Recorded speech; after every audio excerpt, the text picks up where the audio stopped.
Father Daniel Heenan received his bachelor's degree in philosophy and history from the finest college in the United States, Christendom College in Front Royal, Virginia. He was ordained to the priesthood in Leesburg, Virginia, right over there across the parking lot, June 14th, 2014. Some of you may have been here for that, yes? Some of you are here for that. He is currently working as a missionary priest in Mexico. As a graduate of Christendom, I had the pleasure of going to college with him. And he was, I outranked him by 1 year then. And now he outranks me in a more important way. Please welcome Father Daniel Heenan.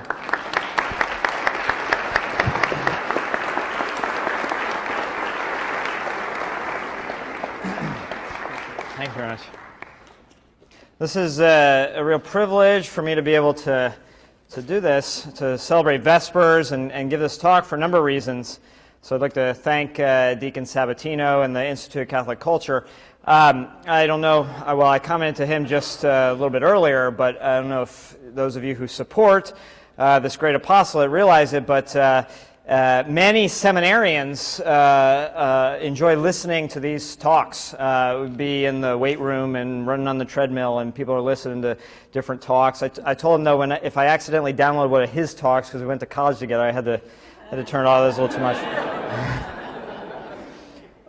But anyway, it's worth pointing out that this apostolate is contributing to the formation of priests, and so we appreciate that. And I was just speaking with Melanie and saying we need to get these talks in Spanish, because as much of a need as there is here, I would argue that there could the need is even greater in Latin America, and that's part of what I'm going to talk about. We record various things we do, and I know of a few little operations in Argentina and other places. The Society of Pius X is doing a lot better than us in this regard. But people are hungry for the truth. And I had someone, new family came to Mass at our apostolate, and it turns out they hadn't been to Mass in a long time, and they said they were just fed up. And they said, we go to church and we hear these blah, blah, blah sermons, and I was so amazed because you don't preach ambiguously and equivocally. I said, well, it's a lot easier to just say it rather than trying to talk around it. So, but there's a great need for this sort of stuff in Latin America, to be able to celebrate Vespers in this church, because it was 9 months ago yesterday that I was ordained a priest, and time has flown. But I was getting a little emotional thinking back, because it was all just a blur then, but then to be able to reflect on it. And every once in a while, there's a moment when I'm saying Mass, and it just pops in my head. I'm like, am I really doing this? I thought other people are supposed to do this. God, you sure you got the right person here? But even if it's the wrong person, he's stuck now. So,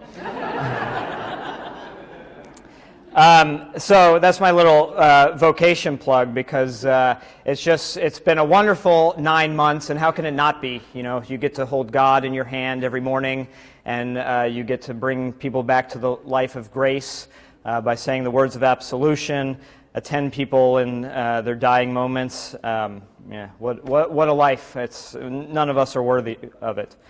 So the talk I'm going to give is. We titled it Cult, Culture, and Conversion.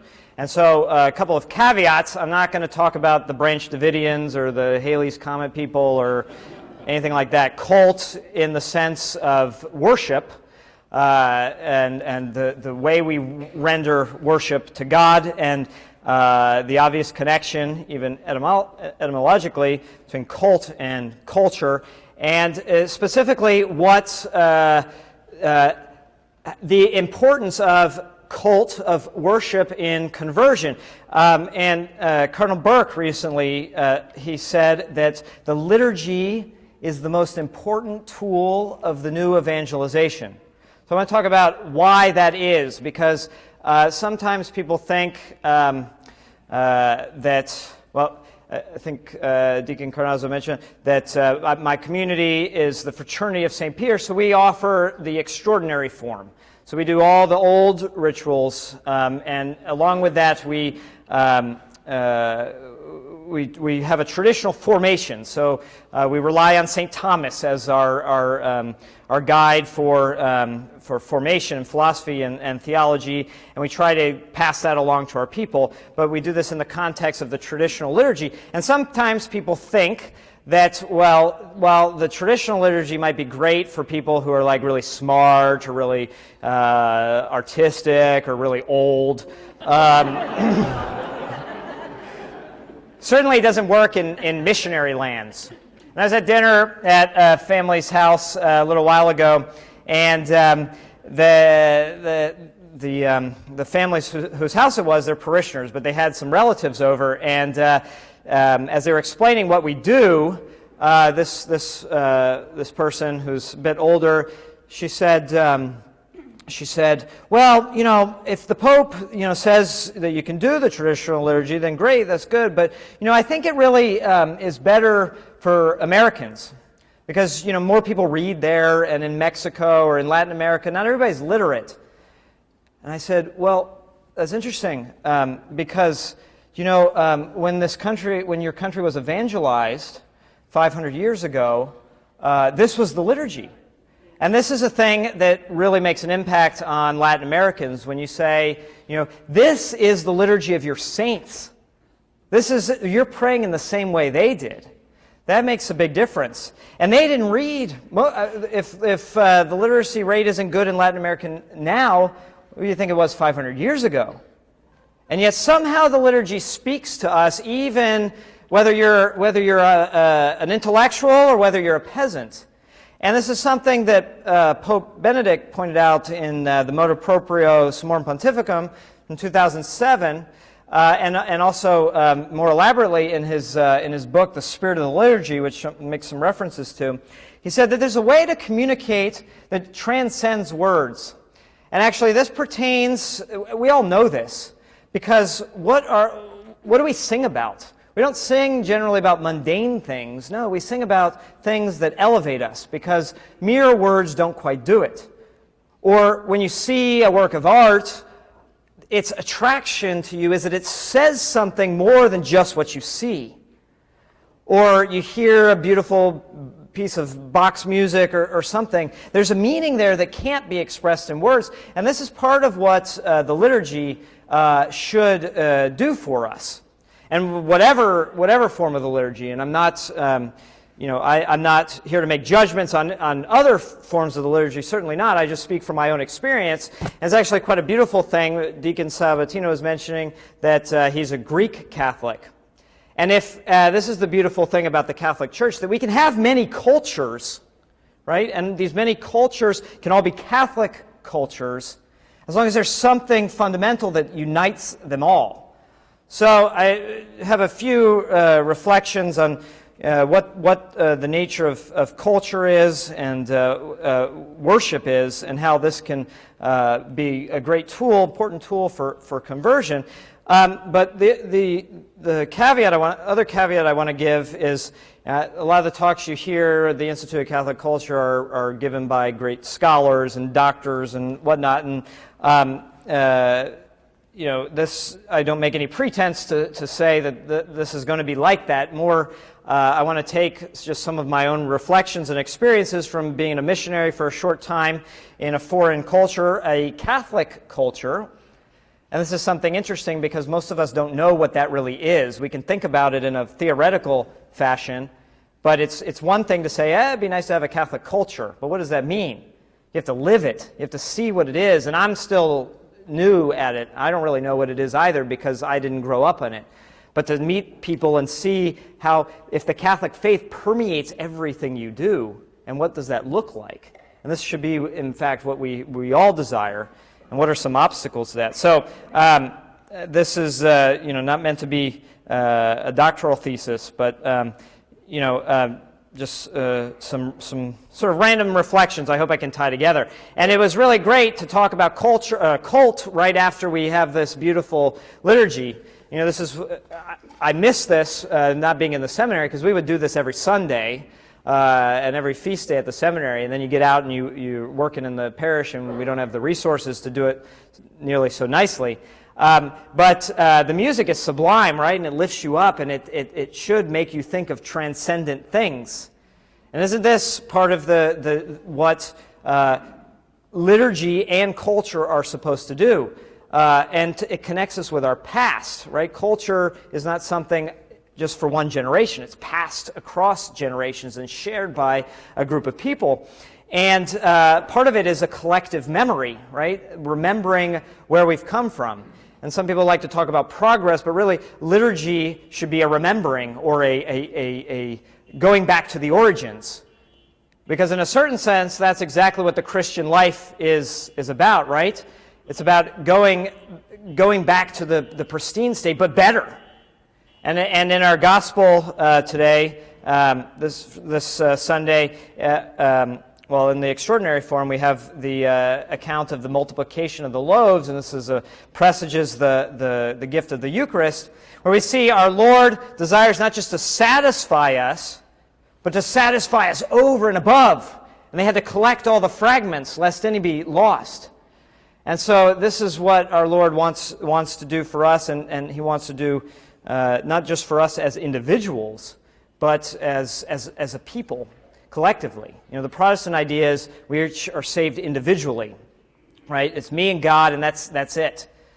But what our Lord actually wants to do is He wants to transform us as a society, so that that His reign the reign of Christ our King is manifested in everything we do, in as a society. The fifth hymn, or the fifth psalm we sang at Vespers, interestingly, in terms of connecting us with our past, they tell us that tone that we sang that in Éxito de Egipto is actually derived from a tone that was commonly used to sing in the temple. So not only are we singing Gregorian chant that brings us back at least to the 5th century, right? But scholars say that certain of these tones actually were sung in the temple. So our Lord Himself might have sung that psalm, not only those words, but in that very tone, right? So that's something to think about. And I heard, I was listening to the radio the other day, and I heard this Catholic radio station, and they were doing this feature on a Protestant preacher in Mexico, or a singer, a pop singer, who decided that he would begin his shows with Gregorian chant. And the stage would be dark and lit with candles and incense. And so they asked him, well, why are you doing this? Aren't you a Protestant? And he says, well, this it gives us a sense of antiquity and the history of Christianity. And it's good for us to remember, although we've moved beyond that. Gregorian chant is very simple, and we have more complex and better tones to praise the Lord with now. So he was right in the first part that it does bring us back, but he's wrong in another sense. A couple of interesting things as I was saying, about seeing what a Catholic culture looks like. And I'm going to, on the handout you have some charts I gave you, and one of the points I want to make is that although there is a Catholic culture in Latin America, the Spanish Catholic culture, Latin American Catholic culture, it's under a grave threat. And you can see that even 20 years ago, countries that were almost exclusively Catholic, there's some that are now less than half Catholic. Something has been lost. But even one of the advantages of working where I am is even in those sorts of situations, there's still something. There's still a soil, needs to be tilled, but there's beautiful little things. There's funny things. I don't know if it necessarily has to do with Catholic culture, but little things I learned as an American, like interesting words. Like I found out, and that anybody speak Spanish here? You know what the word for handcuff is in Mexico? Wife. It is. I just started laughing when they told me that. I said, you seriously? Yeah. Okay. But, yeah, esposa. An esposa is a handcuff. So, yeah. But the other day, I was in a convenience store, and a man was watching me, because not a lot of priests, almost no priests, wear a cassock in Mexico anymore. Even though in Guadalajara there are many, many priests, but through their persecutions and whatever, they've never started wearing the cassock again. Anyway, so someone was staring at me, which happens, and I came out of the convenience store, and he says, "Are you a priest?" I said, "Yes." He said, "Are you the kind that says Mass?" I said, "Yes." He said, "Can I have a blessing?" I said, "Sure." So I gave him a blessing. He really needed a blessing. He said, "I've been looking all over for a priest to give me a blessing." It's 2 o'clock on a Monday afternoon. "You need a blessing, you need a blessing." So I gave him a blessing in Latin, and he says, "Father, was that Latin?" I said, "Yes." He says, "Have you heard of the Tridentine Mass?" I said, as a matter of fact, I say it every day." And he said, "Oh, Father," he said, "I mean no disrespect, but I think we should all do this, because that's what they did a long time ago. That's what our ancestors did." I said, "Yeah, that's interesting." And when I was coming here, I was passing through the airport, and they, scanned my bags, and they said they had to search one of my bags, and they said, "Do you have a metal tube in your bag?" I said, "A metal tube?" And I said, "No." And they start looking. I said, "Oh yeah, I have my holy oils." So I pull out my oil stock, and it's in a little leather case, and I said, "Yeah, it's right here, but it's the holy oils." They said, "Oh, sorry, yeah, go ahead," without even looking at it. So little things like that. And one other thing is they also have this custom of always kissing the priest's hand. And this is a little awkward for an American to get used to, or people don't usually kiss my hand, but they do there, especially the more traditional-minded people and the old people that want to, in the general public, the custom is being lost. But in our parish, they, if the kids don't do it, they get scolded and they have to come back, and I have to stand there while these little kids. But I was traveling for the first time back to the U.S., and I was joking around with some of the youth, and I said, I'm starting to get used to this here, but I hope I don't go back to the U.S. and offer everybody my hand like this, They'll think I'm weird. And she says to me, "Father, we're not kissing your hand. We're kissing Christ's hand." I'm like, "Oof, ouch, touche." But it's things like that. This is, see, the nature of culture, and we can come up with all kinds of different definitions depending on what point of view you're coming at it from. But culture is really the collective set of behaviors and way of thinking and a shared history of a people, and it's a way of expressing themselves. And in a good culture, all these things should be a reminder of where we're going, right? So one of the very important questions, not just for culture but for everything, is what's the purpose of it all, right? And this is a question that people don't like to ask anymore because it's too hard to think about the answer, or you don't want to know what the consequences are. But the purpose of culture, just like the purpose of everything we do ultimately, right? If we know a little bit of philosophy, we know that there's got to be a final cause. And the final cause of all of everything is God. And so the relationship between culture and cult, the word culture comes out of that very word, that it's everything that grows out of the way we worship, because the way we worship indicates to us what we're all about.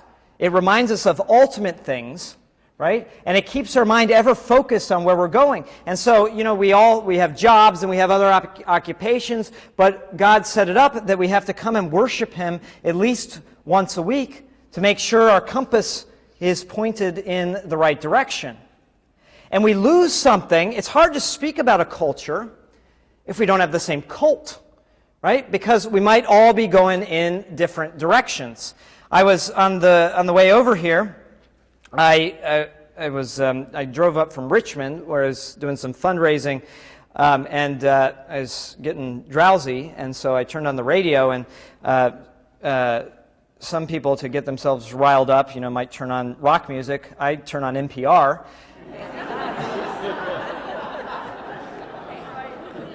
And they were talking about, it just so happened they were having a religious segment, and particularly because I didn't know this, shame on me, it's Women's History Month or something like this. It's always a month of something.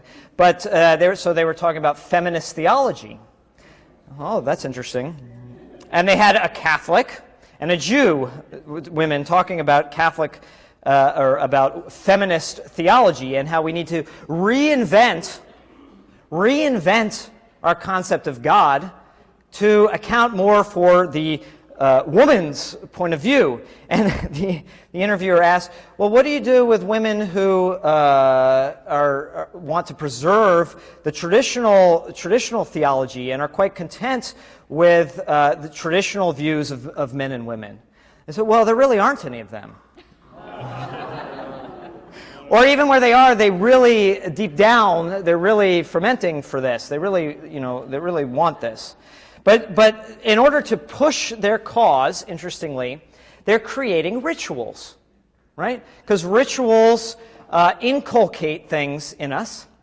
And so if they want to create a new ideology, you create a new liturgy. Or they didn't call it a liturgy, but they called it rituals. So they're inventing blessings for this and this and this. And it's very enriching, they said. And then they had this other guy coming on there, and he was a former Southern Baptist, and he was saying that he left the Southern Baptist because he didn't think that their theology promoted the right political causes. And so this was providential that I was listening to this on the way down here to give this talk, because it all kind of goes together. Because what is our view of liturgy? What do we think of our relationship to God and the way we're supposed to worship Him, and what effect this has on culture, right? Is liturgy something we invent, or is liturgy something we receive? And in fact, if we look at St. Thomas tells us that the most important way of knowing for us as human beings, as rational animals, is to receive, right? This is contemplation. This is the beatific vision. We don't go out and get the beatific vision. It's given to us. And it's such a gift. It's such a gift that if we make it and we pass through purgatory and we get through the pearly gates, God's going to give us the Lumen Gloriae. He's going to give us another special grace so that we can behold Him not according to our own mode, but according to His mode. So that's how grand, that's how overabundant God's love for us is that He doesn't just want us to know Him, but He wants us to know Him as He knows Him. Right? So then our whole journey in this life has to be an imitation of this, right? A preparation for this. We don't reconstruct God on our own image. No, we're preparing ourselves to receive. And we have to dispose ourselves for this receptivity. And so there's a wisdom to why the saints, the mystics, always speak about the soul as feminine. The receptive principle, that God's love is infused into us, and we receive Him insofar as we empty ourselves and make ourselves receptacles for His grace. And there's, in preparing this, I looked at a number of different sources. As I mentioned, Pope Benedict's book on the liturgy. If you haven't read that, I think it's really essential reading for anybody who is concerned about worshiping God with the right dispositions, and also interested in restoring culture. Because if you come away at the end of my talk with anything, it's to understand that if we want to restore culture, we need to take liturgy seriously. We need to worship God in the right way. and he's a brilliant scholar. Another interesting scholar I looked at, and I didn't have time to read the whole book, but it's interesting, and I recommend it from what I did read, is a scholar by the name of James K.A. Smith, and he's written a 3-volume work on the relationship of liturgy and culture. So, pertaining exactly to this, although he's a Protestant, he's an evangelical, and I think that hinders his argument in certain important aspects. But one of the things he says is that our culture, our secular culture, if you can speak of it, and it's really only by equivocation that we can speak of a secular culture, although Pope Benedict and Joseph Pieper, who's another person who speaks about culture a lot, he's got a book called Leisure, the Basis of Culture. He says that we have this need to worship God, to worship something, is so ingrained in us that we actually, if we don't have a real cult, we invent new cults. And so secularism has its own cults, and this is one of the things that Professor James Smith says. He actually gives an interesting analogy of a mall as a sort of secular cathedral with all its little chapels and its iconography. And the interesting point he makes is that that culture is not just a matter of intellectual principles. This is important. We need to study and we need to know our faith, but it's also an effective, with an A, affective training, right? So it manipulates our desires and wants us to love something. And in this case, it wants us to love materialism. It wants us to love the latest fashion, right? And so people get obsessed in it. And he says, they don't put windows in malls, right? So you lose track of time and you get totally absorbed. And this also, right, there's a similar sort of effect when you've had the chance to partake of a beautiful liturgy. Remember the first time I discovered the traditional Mass, I didn't like it at first. The first time I went to a solemn high Mass, and there was the choir from Christendom was singing there. Anthony Smith was probably singing. The solemn high Mass, and they were singing William Byrd or something, and something sort of clicked, and they were singing something, and I'm like, I don't want it to end. Keep going, I could stay here forever. And people commented to me, if you were at my ordination in June, it was almost 4 hours long, and I didn't know what people thought about it, or some people were new to the traditional Mass, so I was sort of trying to gauge the response. I'm like, oh yeah, it was pretty long, it was Ember Day, 7 readings, and I looked at my watch, and I said, it could not have been 4 hours. It didn't feel like 4 hours. But that's the sign of a good liturgy, in the sense that it's taking us out of time, and that has the effect of reminding us where we're going, which is into eternity. And so then the various cultural practices grow out of that, and then they support that. Right, so like in Mexico, they love processions, and so we have processions as much as we can, and even the people that haven't set foot in a church in years, they come out of their shops and they bless themselves and they want to touch the image, and they want to help clean up the flower petals that were thrown on the street. And we had the procession of Our Lady of Zapopan, which I'm sure you've never heard of, but it's the patronal image of Our Lady. Beautiful history. Look it up.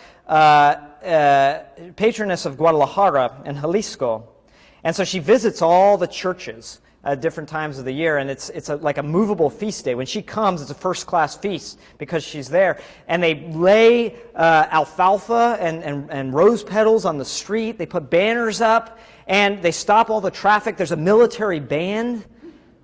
And then if we want to have a procession for, whatever reason we want, we don't have to call the police or whatever to stop the traffic. We just, have somebody standing there, right? And the buses all stop and no one complains and everything because they know this is part of who they are. So much so that you probably never see this here, but the 7-Elevens have crucifixes in them. Right? But there's a very severe lack of catechesis at the same time. And before I end, I'm going to tell you a little bit about my project. And so this is what happens when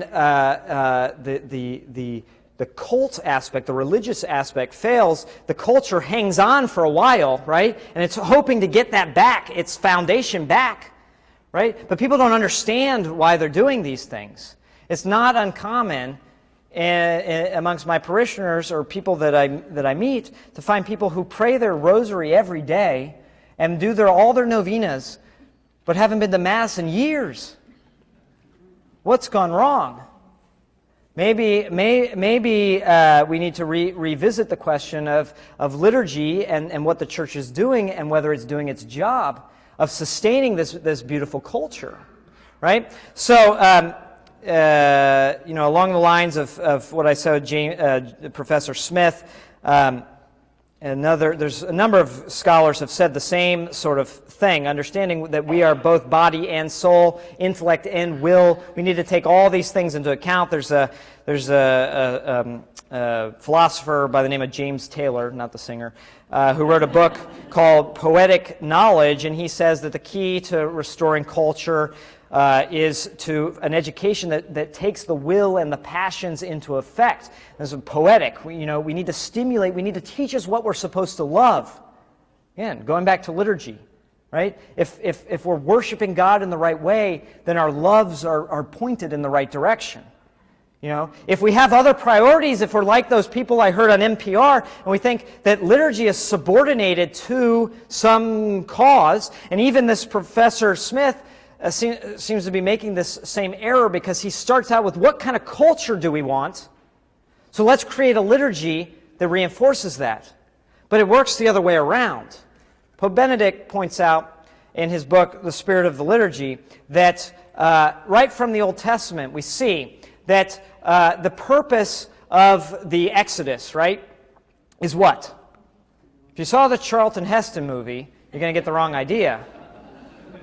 I got to admit, I got this from Deacon Sabatino's brother. He was our scripture professor in the seminary, but he always liked to point this out, so give him his due.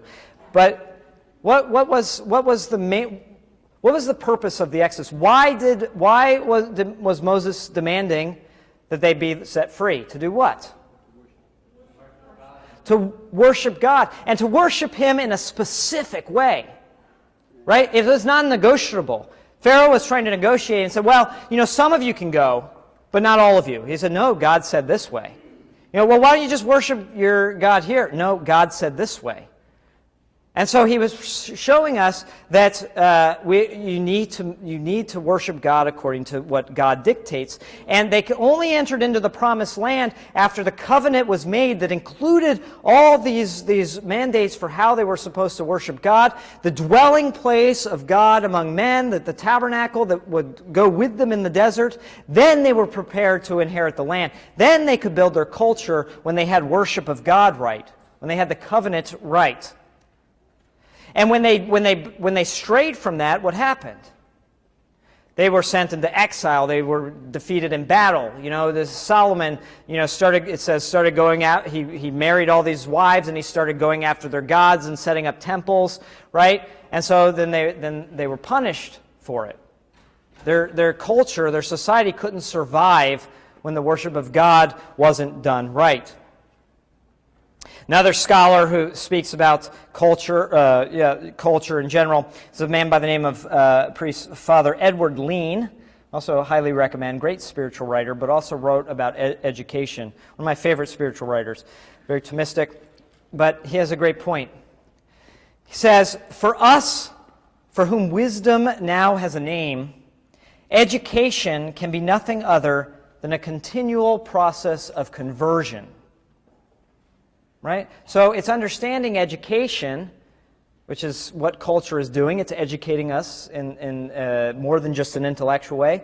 We can only understand it as part of our journey towards of sanctity, because that's the goal of it all, right?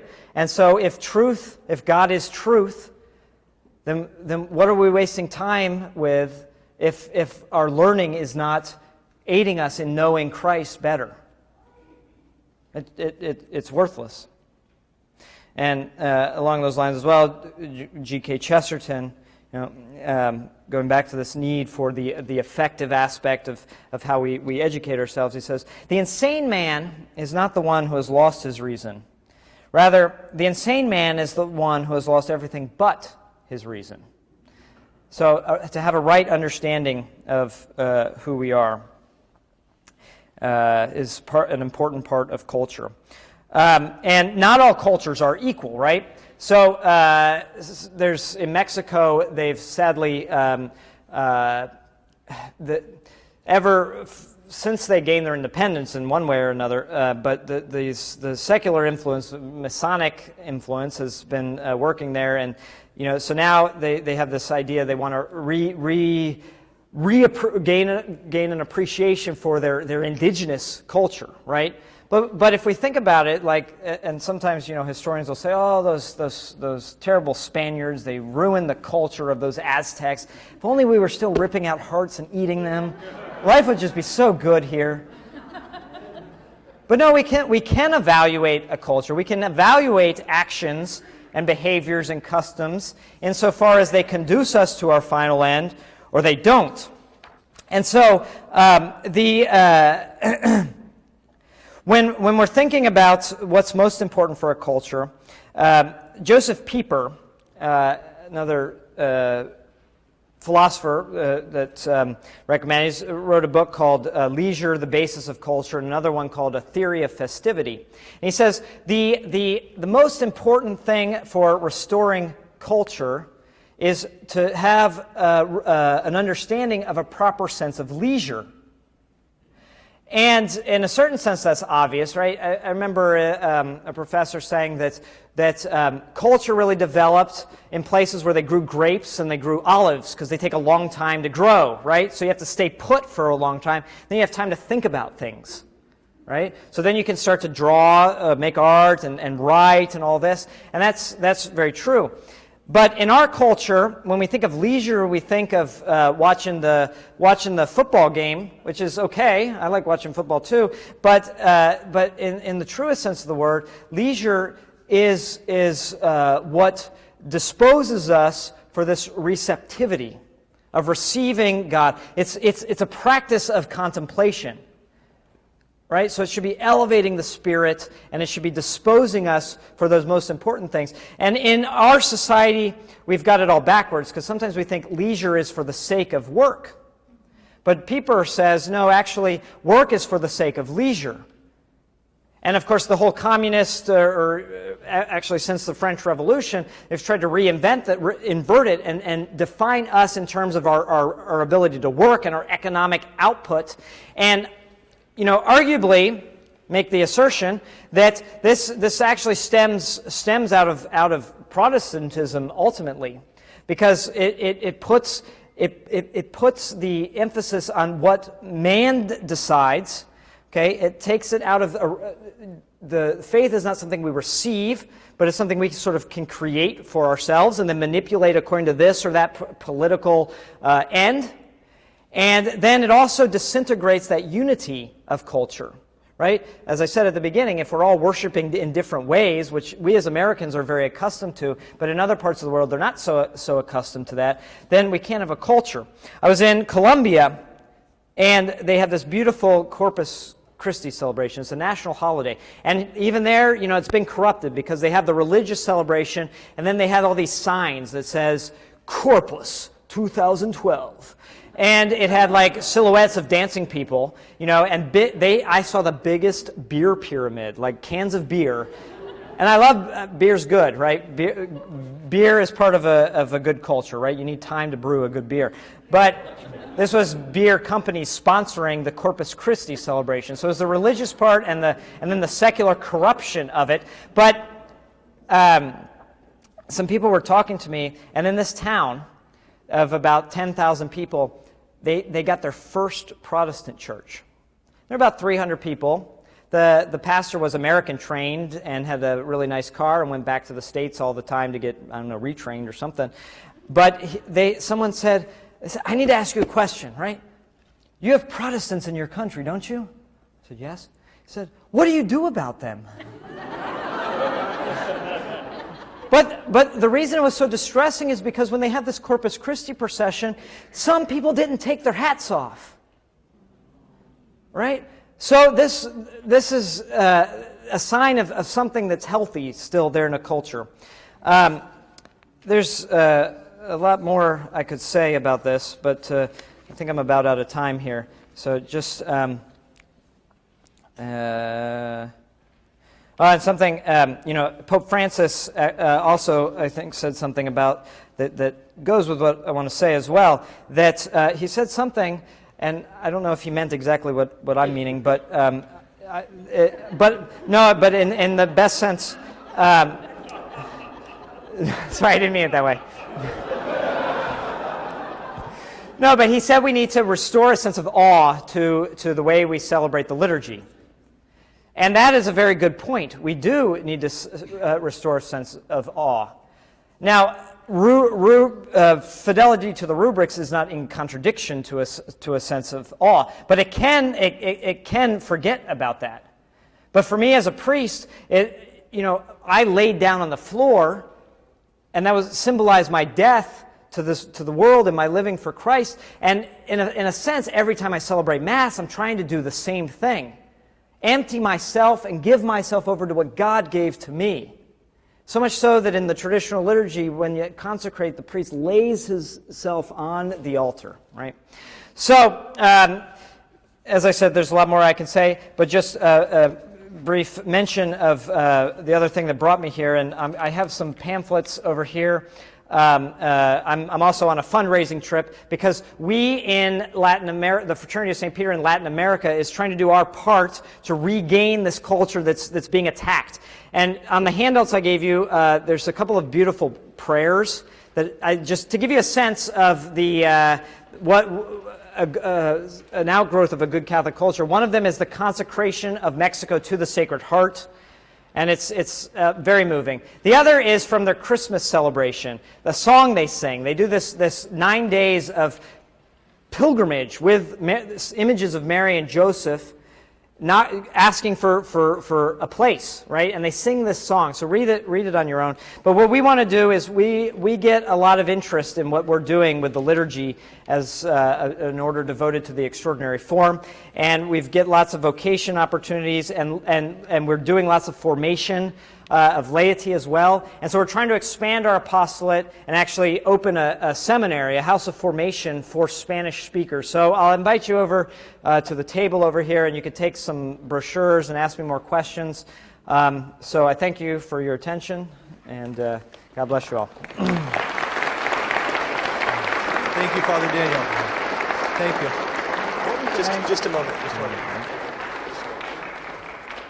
Thank you very much, Father Daniel. Appreciate it, and wonderful, wonderful presentation. His reference to Joseph Pieper, I would highly recommend to you. He has a number of books that are absolutely excellent. Joseph Pieper. As Father Daniel said, you can support their mission over there. There's a basket over there. I highly encourage you to do so.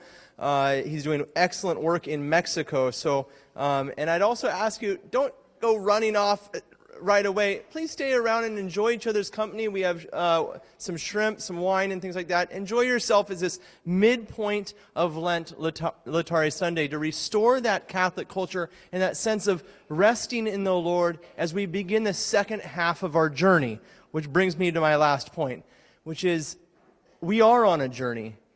And those that will make that journey with us will be those that have packed properly for the journey. Those that will come to the end of their journey successfully will be those that have prepared themselves. So this is a wonderful opportunity over the next 24 hours or so. Reflect upon how Lent has been going for you and how you're going to live out the rest of Lent. It's enough. It's time to put away, the chocolates and things is what we give up for Lent. We're adults now. We have to be able and willing to lay down, like Father Daniel mentioned, to lay down our life for Christ, because there's no one that is going to rise from the dead who has not first died with him. It's why we have Easter bunnies in our culture. Easter bunnies on Sunday morning on Easter, because those are the people that didn't really prepare themselves for the cross. But for those that do prepare themselves, Christ will rise in your heart, and you will see the angels of God ascending and descending upon the Son of Man. His basket is over there for support. The donation baskets in the back are for the Institute of Catholic Culture. We certainly appreciate your support. This is one of the more expensive programs that we do each year. It does cost us quite a bit of money to offer these programs, so your support is greatly appreciated. For the young adults that are here, you're more than welcome to stay around after we clean up. We always stay around and enjoy a little company together. Next Sunday, over to Our Lady of Hope. I'd ask if you're not from Our Lady of Hope, please come on over there. It's just right down the road from you, and we'll have that a wonderful evening together. That starts at 7 p.m. The gray flyers are in the back, and maybe we could have a few people passing those out at the door. There's also an email list that you can get on, and I do believe that is it. So God bless you, and happy Laetare Sunday. Thank you for coming.